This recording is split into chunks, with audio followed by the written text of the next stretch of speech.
এনেকুৱা হ'ব বুলি ভবাই নাছিলো। ইমানখিনি পঢ়া শুনা কৰি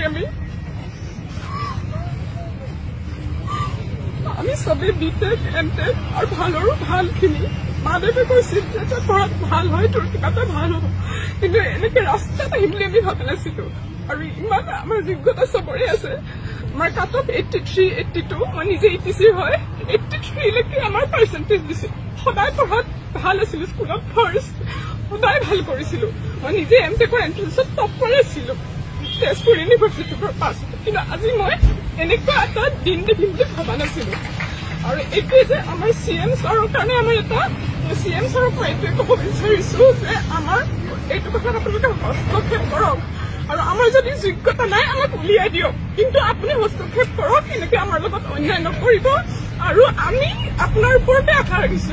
এতিয়া আপুনিয়ে যি কৰিব পাৰিব আমাৰ কাৰণে ন্যায় কৰিব পাৰিব। চাওক, এনেকুৱা হ'ব বুলি ভবাই নাছিলো। ইমানখিনি পঢ়া শুনা কৰি আমি চবেই বিটেক এমটেক আৰু ভালৰো ভালখিনি মা দেউতাই কৈছিল যে তই পঢ়াত ভাল হয়, তোৰ কিবা এটা ভাল হ'ব, কিন্তু এনেকে ৰাস্তাত আহিম বুলি আমি ভবা নাছিলো। আৰু ইমান আমাৰ যোগ্যতা চবৰে আছে। আমাৰ কাট অফ 83, 82, মই নিজে ETC হয়, 83লৈকে আমাৰ পাৰ্চেণ্টেজ দিছিল। সদায় পঢ়াত ভাল আছিলো, স্কুলত ফাৰ্ষ্ট সদায় ভাল কৰিছিলো।